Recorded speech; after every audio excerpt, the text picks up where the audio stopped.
So delivering feedback to students is quite a skill, and it requires, I think, just a lot of intention and setting up your own workflows, um, being able to do it when you're focused. And for some of us, many of us, it requires some paradigm shifts, I think. One of the big kind of paradigm shifts that I watch most instructors go through is having to shift out of an assessment mindset into a scaffolding mindset, which I'll explain in a little bit.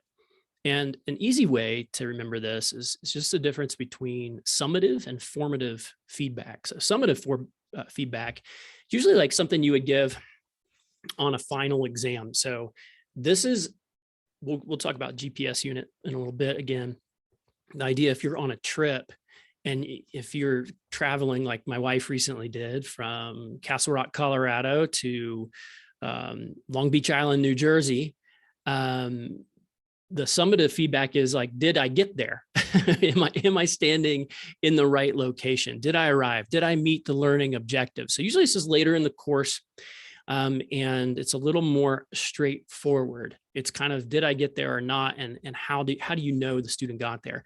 Now, formative feedback is more about in the middle of the road. And this is coaching students and enabling students to get somewhere that they wouldn't be able to get on their own. And usually the question I ask myself as I'm grading is, how can I improve?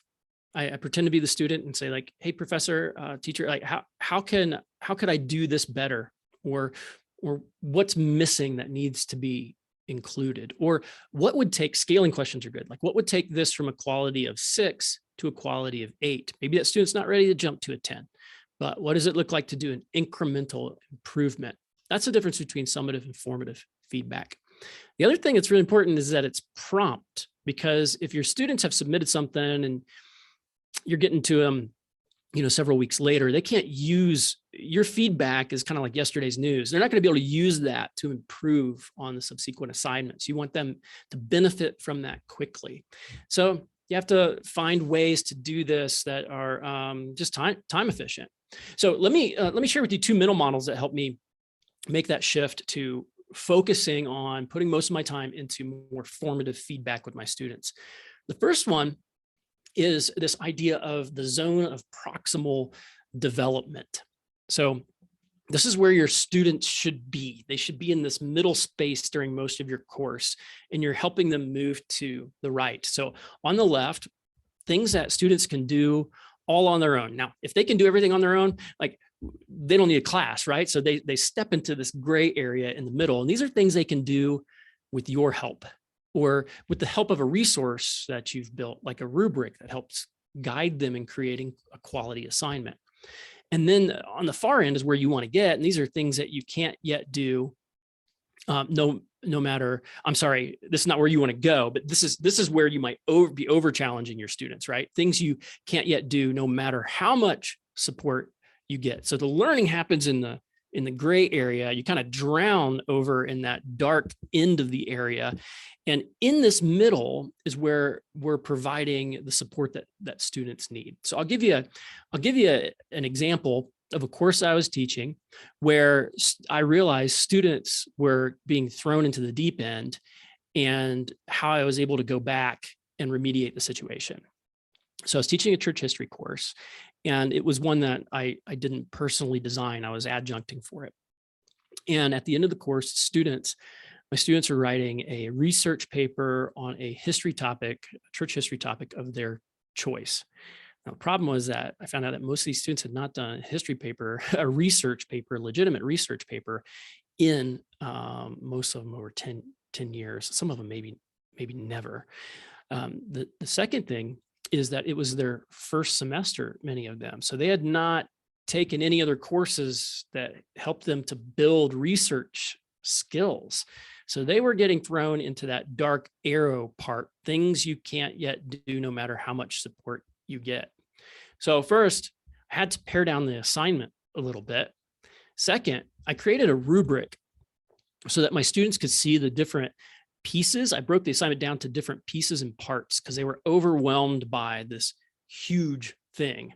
I found that I had to give them some instruction on how to write a paragraph. That might seem like super remedial, but that's what they needed in order to be able to write their paper, and how to outline their paper. And so sometimes in this space here, students need to, instead of doing one big thing, to do smaller pieces and to get feedback on that outline, how to improve it, and then write their first intro, get feedback on it and improve it. But the key is that it's a manageable thing, and asking this kind of question of how can I support them with my feedback? How can I feed that up and help them improve their experience? The second mental model is that GPS idea of the GPS unit. When I'm giving feedback to students, let's say they submitted a project and I'm working through it, this is what students need answered. Where am I in relation to where I want to go? And again, that's where you've probably already heard me say rubric several times. A rubric is really helpful, not just to you in grading, but as formative feedback to your student. Because if you can say, I'll take that research paper, in the church history piece, let's say we get to the end and they have a segment on application, and the type, we could in our rubric say a level 1, which would be lowest level of application, would have these characteristics. This is what it would look like. A level 2, which is sufficient, would have kind of a bullet of these characteristics in the application, and an excellent, or number 3, worth this many points, has all 5 of these characteristics of what a good application looks like. So when the student's working on their paper, they're getting feedback from the rubric, but then when you're going to grade, you're able to say, hey, this is where you are. You're at a number 2. You included these 3 things, but you're missing what's over here to the right. So it helps make it more concrete for the learner. What's my trajectory? Am I headed in the right direction? This is where things like good job, nice work. They actually, research on those kinds of comments show that they're almost completely worthless and actually can work against the student, because they can start thinking they have a proficiency they don't have. So this is where you can come in and say, this is what you're doing well, and writing out something concrete. And this is what would help you take that to the next level. This would help you improve it to the next step. And so that helps students know not just if they're headed in the right direction, but where they are and where they need to go. And then waypoints within the GPS can help establish that I've achieved my goal, and help me figure out where to go next. So this is the idea of breaking down, like I mentioned earlier, an assignment into different segments instead of it, and getting feedback on each part. So I'll give an example of one other assignment. We were working with professors doing a New Testament course, a larger paper analysis of a passage, and students were doing, just the quality of work had decreased over about a 10-year period. And some of that was just a different demographic of students with new needs had come in. And so what we decided to do was to decouple it, like I talked about with that church history assignment, and turn it into like 4 different smaller pieces. And they're getting feedback on that through the process. And they have different waypoints where they're learning. And then they still are turning in the whole paper at the end, and they're getting more time to be able to improve that paper and figure out where to go next. One more slide here. Here's some just summary of best practices for formative feedback. First, frame the goal and develop criteria for success. So this is when you go into it, whether it's a discussion, a larger assignment, kind of what's the goal of this? Have you defined it well for your students? I mean, are they writing a paper, or are they actually writing a paper to achieve a very specific goal? Be sure that you're communicating that to your students. Number 2 is feedback that answers, am I going in the right direction? So again, avoid the generic praise type remarks. Instead, be really specific and concrete. Why was that good? Why was that correct? Why was that helpful? What are they doing wrong? And how can they do things differently? Research shows that students learn more when they're corrected, when that's done well. So when they're going in the wrong direction, and then you're helping them to see where they can change their direction, that's where they learn probably the most. And then provide short examples. So I am in a writing group.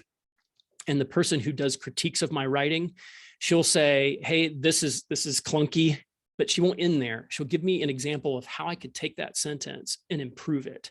Now, this is what can take a whole lot of time. So I would say only do this, only give these more concrete examples when you think it's going to be very, very valuable to your students. Then number 3, and I'm going to have a bonus one here as we end, a bonus number 4. Number 3, feedback that answers what's next. So how can they improve? And then using a scaling question. I'd say you're at a 6. How do I bring that to a 7? Now that's going to be a lot more, readily available to you if you've designed a good rubric for the assignment. Our feedback should challenge our students to press into new areas that are perhaps uncomfortable, but are ideas and skills that we believe they're ready to pursue. So that gets back to that zone of proximal development.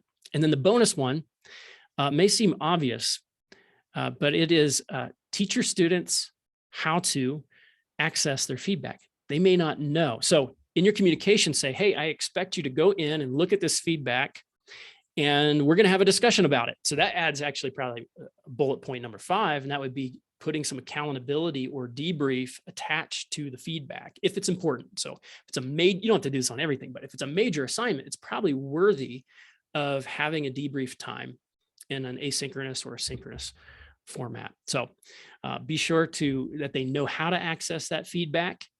And then the last one being create some sense of accountability or debrief if it's really important feedback.